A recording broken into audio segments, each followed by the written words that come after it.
Good morning. This may be a convenient or an inconvenient time. It was just on my heart to share a thought this morning from a fabulous coaching call I had the opportunity to have at 6 a.m. this morning, getting ready to go to the gym, and I've got my tribute to my girlfriend Brittany Kaps getting married bachelorette party t-shirt on to go sweat in.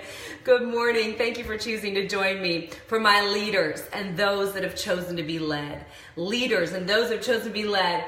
We had this awesome conversation. Hey, you guys, welcome Kim, welcome Yvette, welcome Adriana, welcome. You're doing fabulous things, you guys. Welcome. So I'm not going to take much of your time. We had this fabulous conversation. And the conversation with this leader went something like this. You know what, Roya? Last month, I was really upset with what you had us do. I was really not agreeing with the choice you made as a leader to push us in this way. And you know what she did though? She did it anyway. She rose to the occasion even though it was uncomfortable, even though she disagreed, even though she didn't want to follow in that method. And do you know what's fascinating? Is that she allowed herself to go anyway. And here's the reason why. Leaders, when the people that you're leading know for sure that what you're doing is coming out of love and good intention, that is the bottom line. That is the bottom line. Good morning, Anne-Marie. So as a leader, we can never choose to lead from a selfish standpoint, from a place of getting our own ultimate result or ultimate goal, but rather, what is it that person needs the most, and I'm going to do whatever is necessary to help them obtain that goal. Whatever is necessary.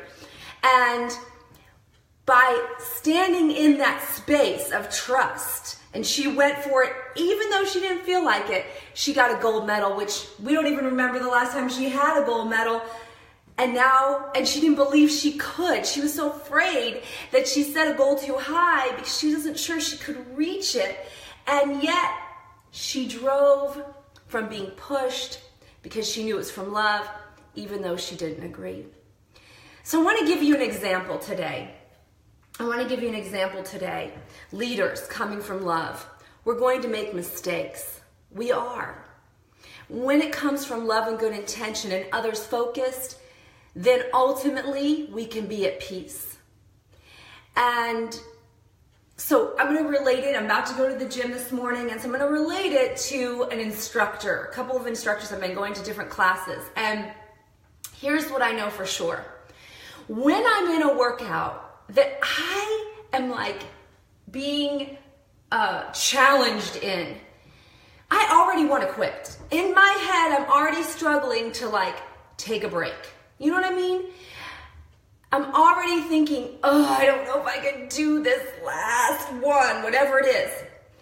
And when that instructor says, yes, you can. I know that you're feeling like you want to break, but yes, you can. You can do it. You keep going. Yes, you can. You didn't come here. You didn't show up here in this moment in space to do a part way. You came to get results. And don't we want to do that in business? You showed up to get results. And so a leader needs to say, when you want to give up, yes, you can. Yes, you can. The flip side is I go to another class, and this leader, this instructor, feels like she's being good to us. And she's saying, here are all your choices, and you can do this, you can do that. Okay, that's great. But at the push, she goes, now if this is too hard, you can take a break. If this is too hard, you can take a break. How many of our leaders have said that to someone who says, I want to fill in the blank? And then when it gets hard, you say, you know what, if this is too hard, we can change your goal. We can back up. Is that leadership? Is it what the person actually needs? Is it what you need, those that are being led? Or do you need someone to go, yes, you can? Because guess what? You're going to want to not do it. It's human nature. It's not going to all roll out the way you want it to roll out. The end result doesn't have the middle of our imagination to get there. We just have to get there anyway. And so to my leaders, when we think we are being kind, when we think we are being good by continuously going, oh, it's okay. Oh, let me just praise you. There's a place for praise and there's a place for push. And so I'd like to add a new meaning to the place of kindness. Anybody can be somebody's friend, and we can all have great friends. But being a leader friend is the one that's going to stand in the gap and that is not going to let you give up just because it gets hard, just because it's uncomfortable. Because the riff of the gap of where you are to the gap of where you want to be is always going to be uncomfortable. It's always going to be different than what you're used to because you've never had it before. If you had it before, you would have already had that success.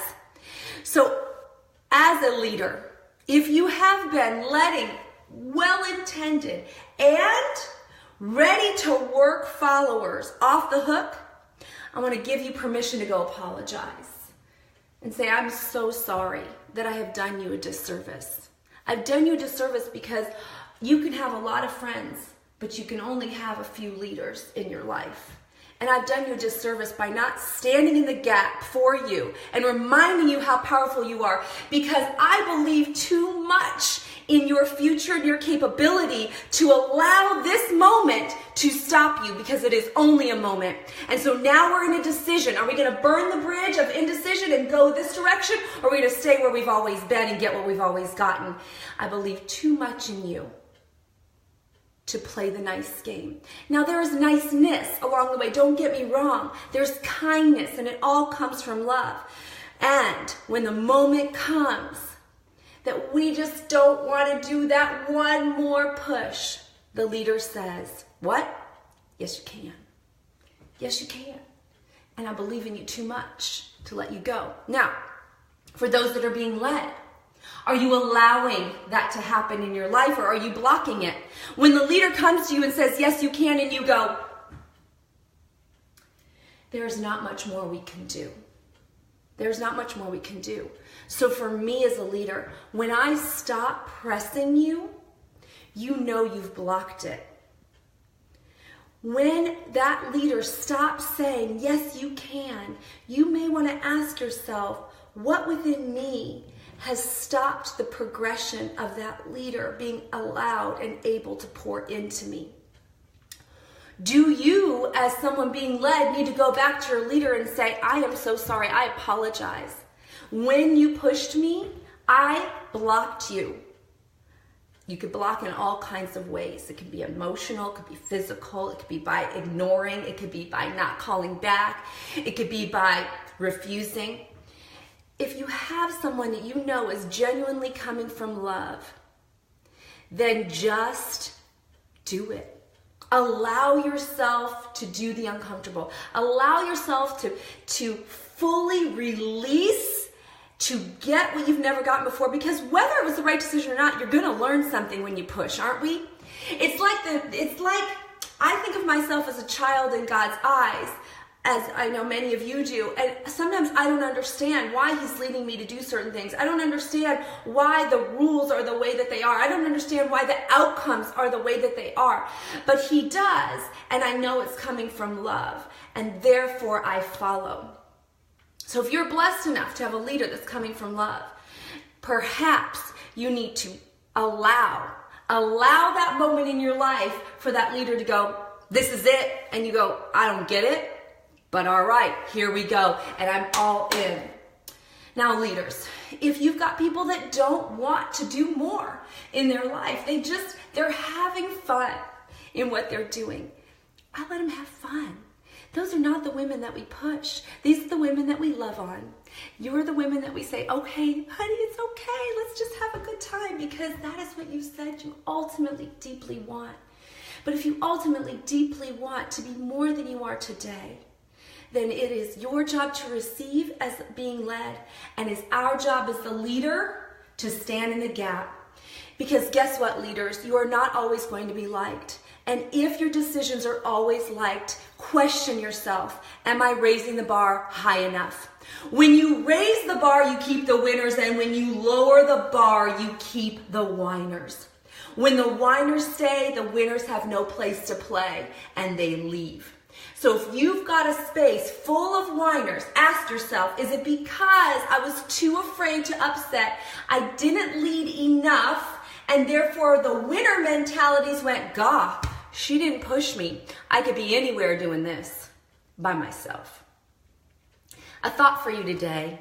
You may agree, you may disagree. There's a lot of leadership styles.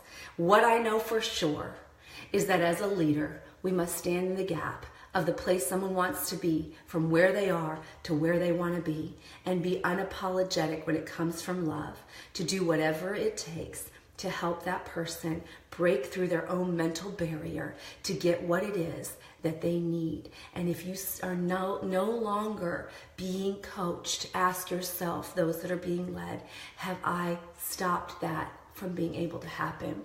Who needs to go back and say, I am ready. I am ready. And leaders, we apologize more than followers. And if it's necessary, you go back and you humbly apologize. Apologize for maybe not coming from the place of love before. Apologize from your ignorance of that moment. Or apologize for letting them off the hook and not holding them to the standards of the high vision you know they have. If you're being pushed, take it as a compliment. Know that you are more than capable and you're being more than believed in. I've got another message for you on another day about what I feel of guilt and why we need to settle in to God's purpose of the mistakes of the moment. But that'll be for another day. Thank you so much for joining me today. God bless you. Be led, lead, carpe diem, baby, and just seize the moment and keep your standards high. Have a great one.